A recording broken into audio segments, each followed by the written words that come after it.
Le voile de l'ego sépare l'homme de son intelligence réelle. Quel est ce voile? De quoi est-il composé? Pourquoi existe-t-il chez l'homme? Voilà autant de questions importantes qui doivent être répondues afin que naisse une nouvelle psychologie de l'être. L'homme inconscient n'a pas conscience du voile de l'ego, car sa conscience n'est pas encore dans l'intelligence d'elle-même. De sorte que cette conscience est vécue à l'extérieur de l'intelligence réelle, dans ce sens que l'homme inconscient ne vit sa conscience qu'en fonction des autres consciences autour de lui dans le monde.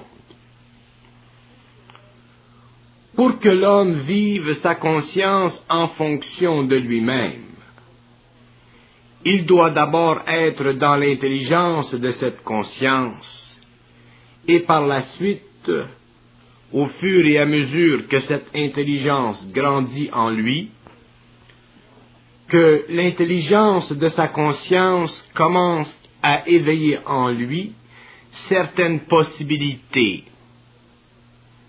et que ces possibilités créent dans la conscience qui s'éveille un tableau plus ou moins précis d'elle-même. Ce tableau, cette vision, constitue le contour du voile de l'ego. Le voile de l'ego est le contour de sa conscience, c'est-à-dire le niveau de sa conscience, c'est-à-dire le pouvoir relatif de sa conscience, c'est-à-dire la clarté relative de l'intelligence en lui.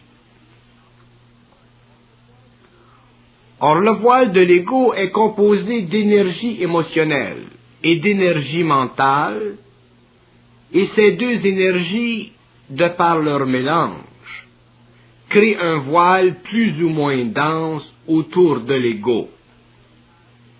Et cette densité colore plus ou moins son intelligence réelle.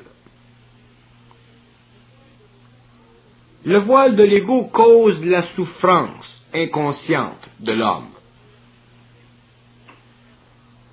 La souffrance consciente de l'ego est la seule force qui puisse déchirer ce voile et libérer l'ego, c'est-à-dire lui rendre son esprit. L'esprit de l'homme, c'est son intelligence réelle, et l'ego, c'est le canal de cette intelligence. Pour que l'homme bénéficie de son esprit, l'ego doit être capable de réaliser le voile autour de lui-même. Ce voile est fait du périsprit, mais aussi du lien entre le périsprit et l'esprit. Le périsprit de l'homme ne peut exister sans le support de l'esprit, et l'esprit ne peut se manifester sans le support du périsprit, car les deux réalités sont conjointes, c'est-à-dire que l'esprit de l'homme devient plus grand lorsque le périsprit ou les basses vibrations de l'esprit ont disparu de la conscience de l'ego. Il ne s'agit pas d'essayer de comprendre ceci. Il s'agit de réaliser ce que ceci peut indiquer dans l'expérience. Par exemple, dès qu'une situation difficile se produit dans la vie, la première réaction de l'homme, c'est de figer dans l'expérience ou d'exploser dans l'expérience. Si l'homme fige, c'est qu'il reçoit un choc vibratoire dans le corps émotif, et ce choc peut paralyser son intelligence, car toute la souffrance sera logée et perçue à ce niveau. Par contre, si l'homme explose dans l'expérience, c'est que la souffrance se loge dans l'émotif et le mental à la fois, de sorte que sa réaction sera violente, explosive, car le mental alimentera l'émotif. Alors nous disons que dans le premier cas, où l'homme est figé par le choc, que son périsprit est affaibli. Et lorsqu'il devient explosif, que son périsprit est renforcé. Mais dans les deux cas, l'esprit ou l'intelligence réelle devient prisonnier du périsprit, car ce dernier contrôle l'énergie de l'homme sur les deux paliers, l'émotif et le mental. Le voile de l'ego est alors dense, et l'intelligence réelle ne peut le pénétrer, car la vibration de l'esprit est trop subtile, et il n'y a pas suffisamment de calme vibratoire sur les deux plans de l'homme. Lorsque l'homme se conscientise et qu'il apprend de plus en plus à ne pas se prendre au sérieux, le périsprit devient de plus en plus assujetti au pouvoir de l'esprit dans l'homme, et le voile devient graduellement plus diaphane, moins opaque, et l'homme commence à découvrir qu'il peut très bien fonctionner dans les situations les plus difficiles, celles qui peuvent le plus l'affecter émotivement et mentalement. Lorsque l'ego commence à réaliser et à prendre conscience de la densité de son voile, il commence à réaliser une plus grande maîtrise sur son énergie, et de cette conscience de la maîtrise, le pouvoir de son esprit grandit jusqu'au jour où l'esprit est tellement puissant en lui que, pour la première fois, le périsprit sert l'esprit de l'homme.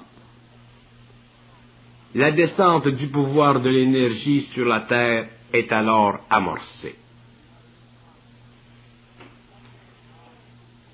La conscience du voile de l'ego nécessite que l'homme ait dépassé l'inconscience psychologique.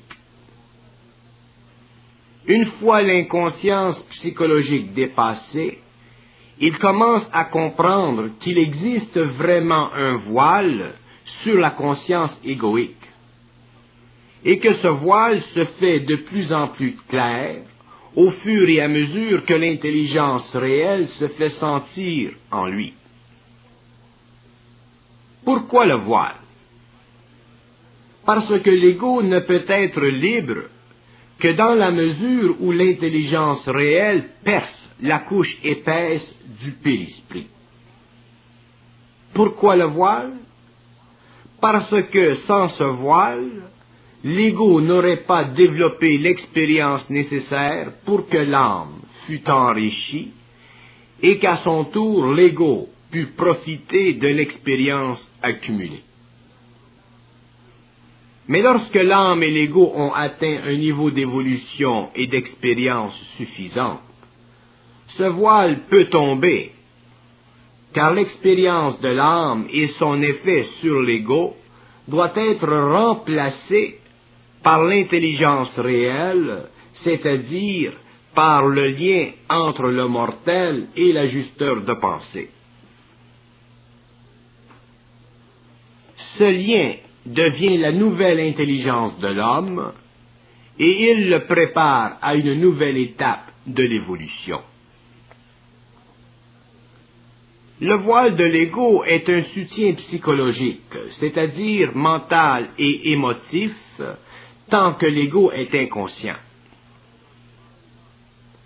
Quand il se conscientise, ce voile perd de sa fonction et de sa nécessité, et l'ego doit s'en débarrasser ou ne pas en être affecté. Mais la perte de ce voile ne se fait qu'au fur et à mesure qu'il peut vivre ses expériences sans avoir à s'en souvenir, c'est-à-dire sans avoir besoin d'intelligence. L'ego a besoin d'expérience pour être intelligent. Il doit vivre du voile, car c'est le voile qui lui permet de vivre expérimentalement, c'est-à-dire expérientiellement. Lorsqu'il ne vit plus expérientiellement, le voile se déchire, se dissout, et l'ego devient libre, c'est-à-dire qu'il comprend sur le champ la portée de toute action. Le voile de l'ego entretient chez l'homme l'impression d'être. Le voile lui donne l'impression d'être, et cette impression est fausse, car l'homme ne peut pas être tant qu'il a ce voile. Car être veut dire avoir le pouvoir de l'intelligence en soi, être veut dire avoir accès à l'invisible, être veut dire ne pas être dominé par aucune condition de vie, être veut dire tout ce que l'homme inconscient n'est pas. Alors le voile de l'ego confirme l'homme dans son état de mortel assujetti, et lorsque l'homme se conscientise, il découvre l'existence de ce voile et s'aperçoit de sa subtilité et de sa réalité. Dès que la conscience télépathique s'est bien installée en lui, le voile commence à se retirer un peu. Mais ce n'est pas la conscience télépathique qui le fera disparaître, mais sa capacité à voir au-delà de ses illusions, au fur et à mesure que s'ajuste sa conscience télépathique. Autant le voile par le passé était la mesure de son inconscience, autant il devient, lorsqu'il disparaît, la mesure de son rapprochement avec l'éther. Lorsque l'homme a accès à l'éthérique, le voile n'est plus, et l'être humain est complet, c'est-à-dire qu'il vit une autre vie. Le voile de l'ego, au début, s'apparente à son incapacité de vivre son intérêt vital. Lorsque l'ego est dans son intérêt vital, déjà le voile est de beaucoup plus diaphane, plus clair. Déjà, la vie n'est plus la même. Mais le voile n'est pas encore totalement disparu. L'être humain n'a aucun contrôle sur le voile de son ego, c'est pourquoi il souffre. Mais sa souffrance diminue lorsqu'il avance dans son intelligence, car l'intelligence réelle est le couteau qui coupe le voile. Mais l'intelligence ne peut couper que la partie mentale et émotive du voile.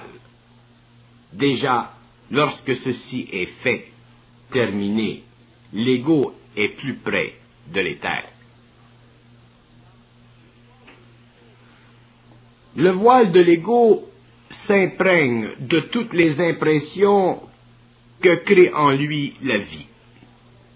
Et ces impressions doivent être de plus en plus sous le regard de la conscience grandissante de l'ego, s'il ne veut pas avoir l'impression qu'il recule dans son évolution vers la conscience pure. Lorsque l'ego a l'impression qu'il recule, qu'il n'avance pas, c'est que le voile n'est pas encore suffisamment sensible à l'énergie de l'éther, c'est-à-dire à la conscience pure de l'homme. Pour que l'homme sente qu'il avance, il lui faut pouvoir se réaliser de plus en plus en dehors du mental inférieur et de l'émotif.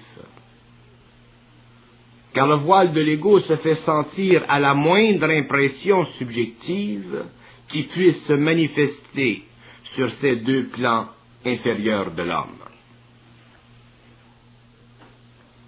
De là l'impression de ne pas avancer, de ne pas évoluer. Si l'on considère que le voile de l'ego, c'est l'ego inconscient à quelques degrés près, il est facile de réaliser que beaucoup d'impressions se logent en lui pour lui faire reconnaître jusqu'à quel point il est encore inconscient, ou jusqu'à quel point sa conscience n'est pas totale, mais encore conditionnée par des impressions mentales et émotionnelles. Le voile de l'ego transmet à l'homme des impressions qu'il a déjà reçues. C'est ce que nous appelons le phénomène de la mémoire subjective. C'est le voile de l'ego qui maintient en vie cette mémoire subjective et qui crée une fausse conscience dans l'homme. Pour que l'homme exprime sa réalité de fond, le voile doit s'éclaircir à un point tel que l'homme ne sente aucune différence entre ce qu'il fait et l'intelligence de ce qu'il fait, de sorte que son action, sa vie, soit une expression complète et de plus en plus parfaite de son intelligence réelle et de moins en moins de sa mémoire émotive et mentale. Tant que l'ego vit sa vie en dehors de lui-même, c'est-à-dire en fonction de son voile, il n'a jamais l'impression d'être réel, c'est-à-dire qu'il n'a jamais l'impression d'être une expression de son intelligence réelle.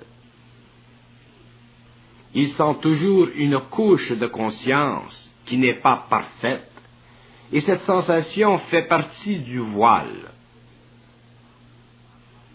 Pour que le voile s'amenuise, il lui faut apprendre à reconnaître son effet sur sa vie, afin qu'il puisse devenir de plus en plus conscient de son imperfection. La réalisation de son imperfection lui fait prendre conscience de l'imperfection de son intelligence. Cette réalisation lui créera une sorte de souffrance qui le mènera de plus en plus vers le centre de lui-même, où le voile n'existe plus. Il existe une relation entre le voile de l'ego et son intérêt vital. Tant que l'ego n'a pas reconnu son intérêt vital, le voile existe en lui. Car la propriété du voile est de lui cacher la relation étroite entre sa conscience créative et active et son intelligence réelle. Tant que le voile entoure l'ego, son intelligence réelle est retenue dans sa pleine mesure. Et à cause de cette retenue, la conscience de l'ego ne peut s'exprimer selon cette intelligence réelle ou la pleine mesure de celle-ci.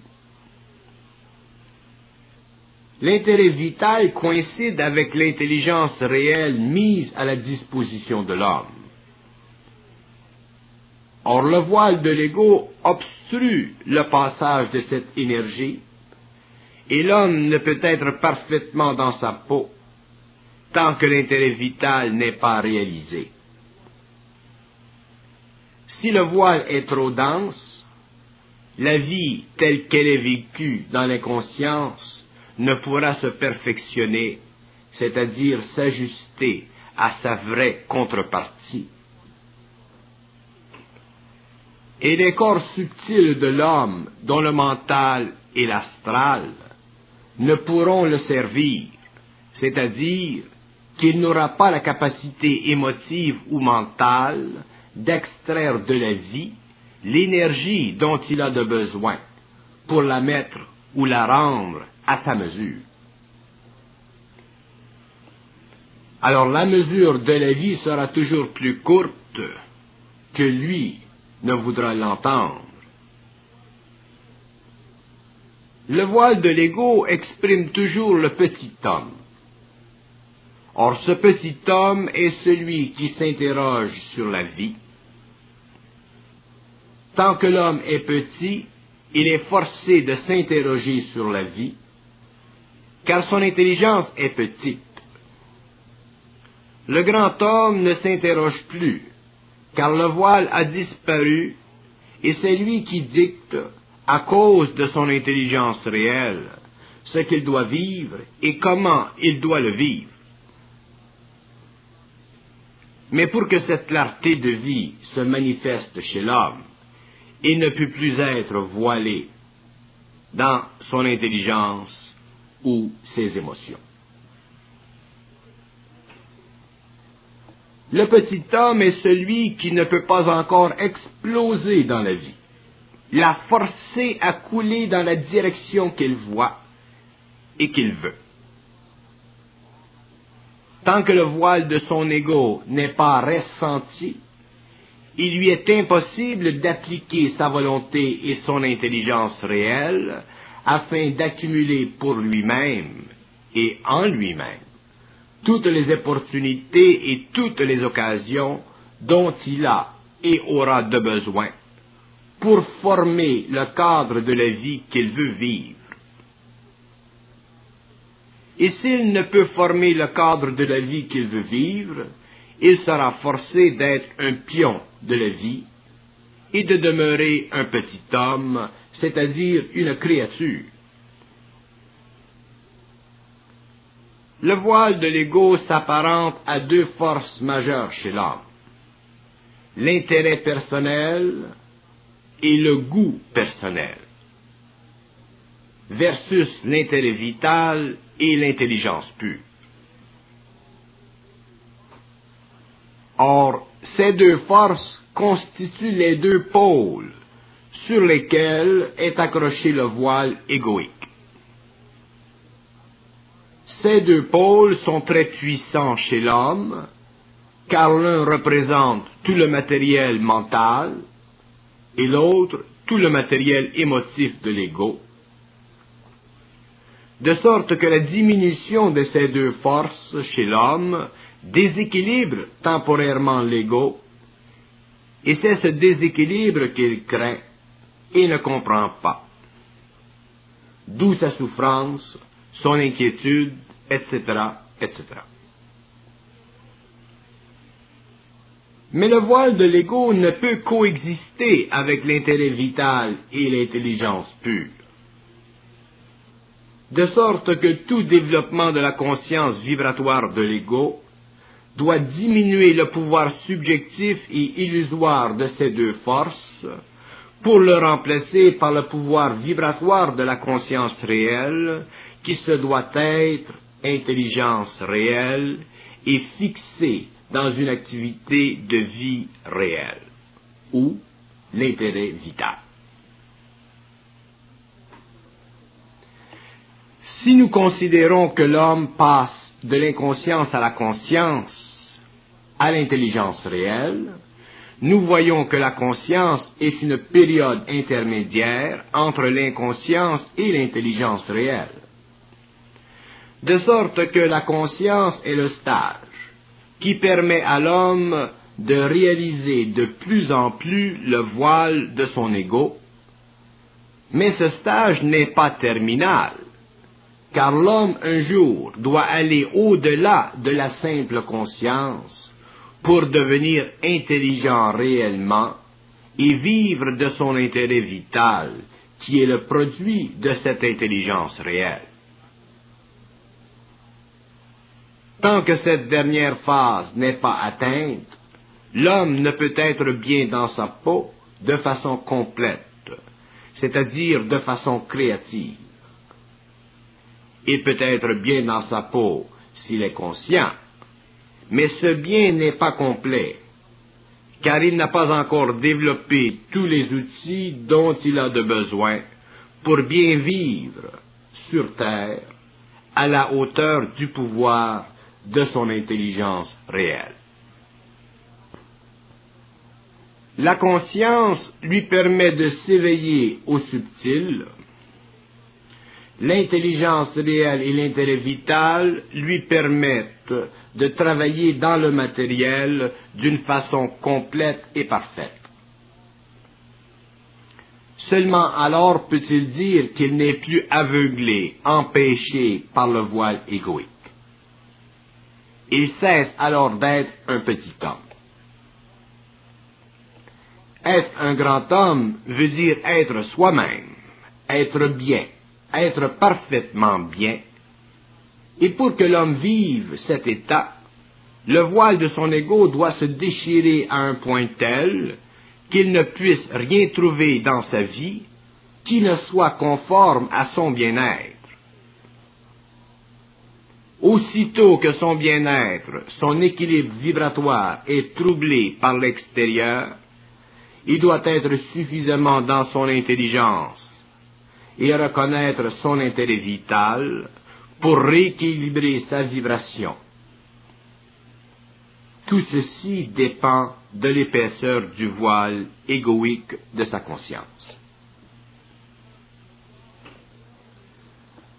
Ce voile est dense si on le compare à l'énergie vibratoire des deux forces créatives qui sont en opposition parfaite aux deux forces égocentriques qui créent le voile. L'énergie vibratoire de la conscience de l'homme ne se rationalise pas. Et dès que l'homme est suffisamment conscient, il peut la sentir, et s'il n'est pas assez conscient pour se l'intégrer instantanément, il en souffrira le malaise, car elle demeurera active et vivante au fond de lui-même, jusqu'à ce qu'il ait créé l'équilibre nécessaire pour qu'il en bénéficie au lieu d'en souffrir. Le voile égoïque sert de baromètre à l'homme conscient, car sa densité devient tellement évidente lorsqu'elle est bombardée par l'énergie vitale, créative, que l'homme réalise sur le champ qu'il y a en lui un déséquilibre vibratoire. C'est ainsi qu'il détruit petit à petit le voile égoïque et se réalise un jour comme un être parfaitement stable, auquel rien ne peut être ajouté et rien ne peut être retranché. Il est bien dans sa peau. Son intérêt réel, c'est-à-dire son intérêt vital, et son intelligence réelle ont remplacé le voile et il vit. C'est-à-dire qu'il pénètre lentement, imperceptiblement, dans la conscience de son corps éthérique, après avoir mis de côté l'inconscience du corps mental inférieur et du corps astral. Le voile égoïque, une fois qu'il est remplacé, permet à l'homme de réaliser qu'il est fait pour de grandes choses, c'est-à-dire qu'il est fait pour être grand dans sa mesure réelle, au lieu d'être petit selon la mesure de son voile. Le voile égoïque ne se réalise que selon le degré de sensibilité que l'homme a lorsque ses vibrations sont débalancées. Cette réalisation s'accroît et devient plus aiguë, plus grande avec le temps, car ces corps subtils ont été altérés et leurs vibrations changées. De sorte que la conscientisation n'est pas seulement un nettoyage psychologique, mais aussi un ajustement vibratoire de très haute sensibilité. C'est cet ajustement qui déchire le voile égoïque et qui permet à l'homme d'entrer dans son intelligence réelle et son intérêt vital. Le voile égoïque est une énergie qui entretient la vitalité astrale de l'homme et qui permet que ce dernier demeure sous l'influence mentale et émotive du plan astral. De sorte que le voile égoïque sépare l'homme de sa réalité multidimensionnelle et empêche que se réalise sur le plan matériel la lumière, c'est-à-dire l'intelligence active et créative dans l'homme. Pour que l'homme s'instruise par lui-même, il est nécessaire que ce voile disparaisse, car tant que l'homme en est enveloppé, l'intelligence en lui ne peut servir à l'évolution. Et tant que l'intelligence de l'homme ne peut servir à l'évolution, il lui est impossible de s'éveiller au plan cosmique de la Terre et de sa race nouvelle. Le voile égoïque rétrécit la vision de l'homme,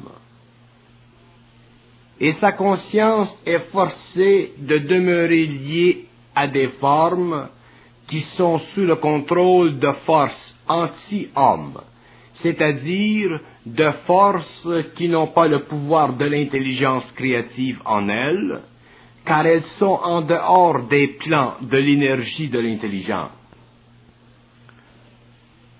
L'énergie de l'intelligence n'est pas régie par les mondes invisibles de la forme, de sorte que l'ego qui la canalise ne peut à la fois vivre à l'intérieur de ce voile et en même temps dans l'énergie de l'intelligence. De sorte que toute descente dans l'homme de l'énergie retourne l'homme contre la forme et détruit en lui le voile. Mais le voile n'est pas mauvais en lui-même, car il protège l'homme contre la brutalité de la réalité, tant qu'il n'est pas prêt à y faire face. Mais il doit être réalisé afin que l'homme avance vers la réalité en subissant un ajustement austère et précis de ses corps subtils.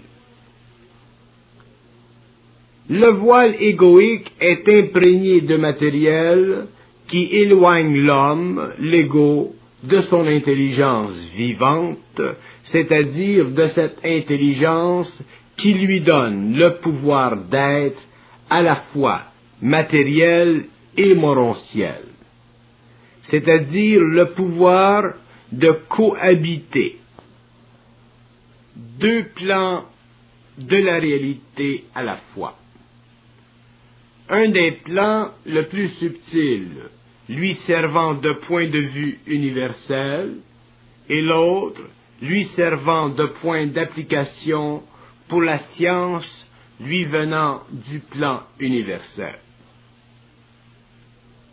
Tant que le voile égoïque demeure chez l'homme, il ne peut se parfaitement réaliser, mais son intelligence grandit lorsqu'il prend de plus en plus possession de ses facultés intérieures, volontaires et intelligentes. La prise de possession de ces facultés nécessite qu'il puisse vibrer à l'énergie sans constamment la bloquer à cause de sa psychologie de petit homme. L'être humain est un continuum vibratoire et énergétique. Seule sa psychologie subjective peut neutraliser en lui les forces qui font de lui un être supérieur. Le voile égoïque se rationalise parfaitement. Et tant que l'homme a la capacité de rationaliser, il perd contact avec ce qui est de plus cher en lui, son énergie vibratoire ou la force de son intelligence réelle. Le voile égoïque installe l'homme plus ou moins confortablement dans une attitude de vie qu'il veut maintenir sous le parapluie de son intellect et de ses émotions. Inutile de dire que cette condition ne le sert pas, mais sert les forces astrales en lui, qui ne peuvent perdre leur pouvoir d'influence que lorsqu'il a tout retourné contre la forme. La forme s'ajuste à l'homme au fur et à mesure qu'il en comprend les lois ou les illusions. À partir de ce moment, elle lui sert à contenir l'énergie ou l'intelligence, sans nécessairement pouvoir s'en servir encore aujourd'hui. Car le temps est important pour marquer la descente de l'énergie et sa participation active à l'intérieur ou par le biais de la forme. Mais si le voile égoïque est trop dense, la forme prendra le dessus sur le temps de l'intelligence réelle et l'ego en souffrira. L'ego n'a pas à se préoccuper des plans que lui voile l'intelligence, pourvu qu'il est informé de façon subtile que la forme tend vers telle ou telle activité au fur et à mesure que la vie matérielle coïncide avec le temps de l'intelligence. L'homme n'a plus alors de soucis. Il est dans le plan créatif de l'intelligence réelle.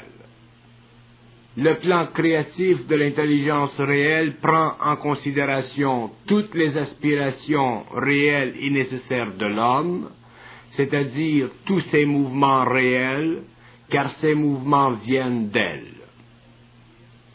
Mais le voile égoïque doit être de plus en plus éliminé de la conscience de l'ego, sinon le plan de l'intelligence créative serait mal exécuté par un ego trop voilé. Tous les hommes de la Terre qui vont ou iront vers la fusion seront instruits du plan de l'intelligence créative, et ce plan devra coïncider avec leur propre intelligence réelle. Mais le voile égoïque ne pourra faire interférence à ce plan, car ce plan est indiscutablement réel, c'est-à-dire qu'il ne se conçoit pas par l'intelligence ou la partie mentale du voile. La partie émotive du voile est celle qui peut donner à la partie mentale l'impression du plan, c'est-à-dire qui peut soulever dans l'esprit de l'homme de vieux souvenirs qui coïncident avec la mémoire d'expériences anciennes, alors que seule l'intelligence réelle de l'homme peut instantanément créer une condition d'expérience qui coïncide parfaitement avec l'intelligence instantanément réalisée du plan de l'intelligence universelle dans l'homme. La raison pourquoi le voile égoïque doit être surveillé, c'est parce que l'homme est naïf de nature, et sa naïveté devient un obstacle à son intelligence, tant qu'elle n'est pas disparue de son mental inférieur.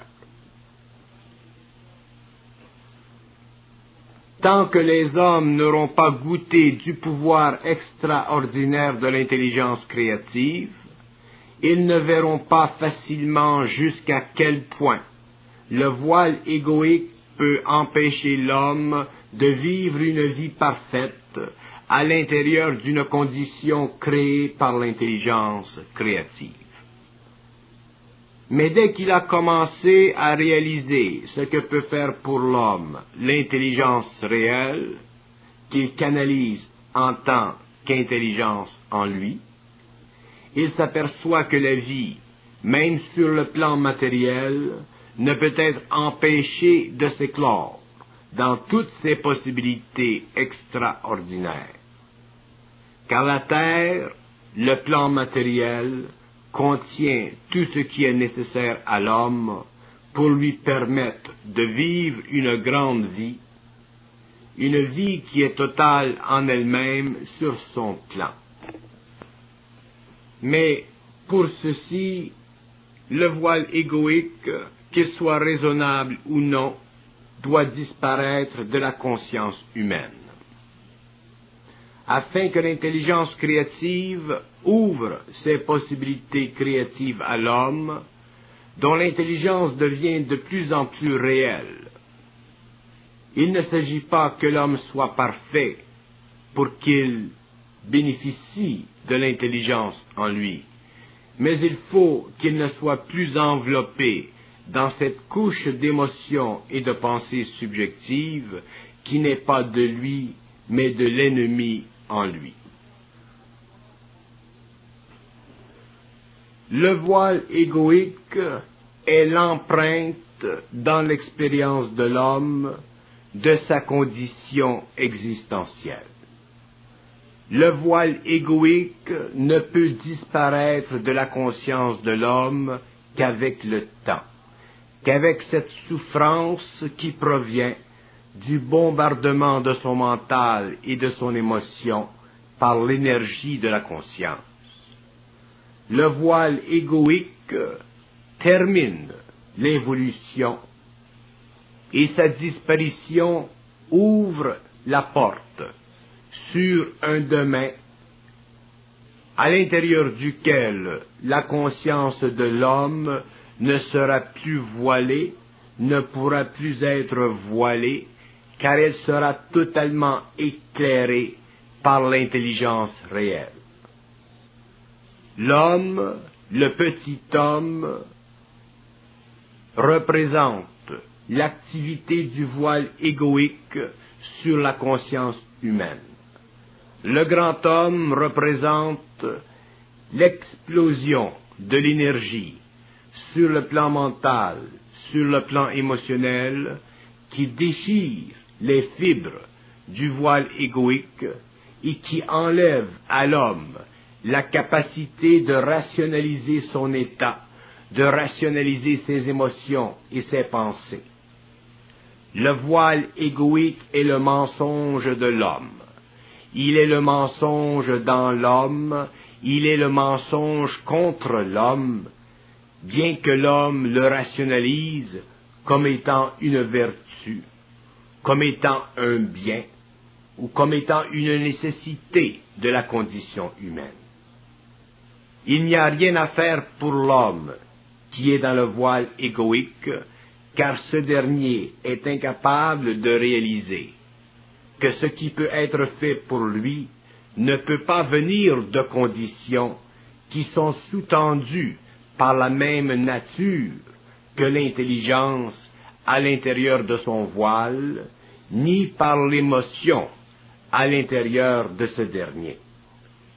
L'homme doit vivre totalement libre, il doit être totalement libre, il ne peut plus se permettre de vivre intellectuellement ou émotivement selon les lois de la forme imposées sur sa conscience par des forces qui tissent depuis des siècles ce voile et qui continuent de cycle en cycle, de vie en vie, à rapporter à la conscience humaine ce voile à cause de la densité de ses sens et à cause du fait qu'il n'a pas encore le pouvoir de voir dans l'invisible, de comprendre comment se meut l'univers, comment s'organisent les intelligences pour le maintenir dans l'ignorance.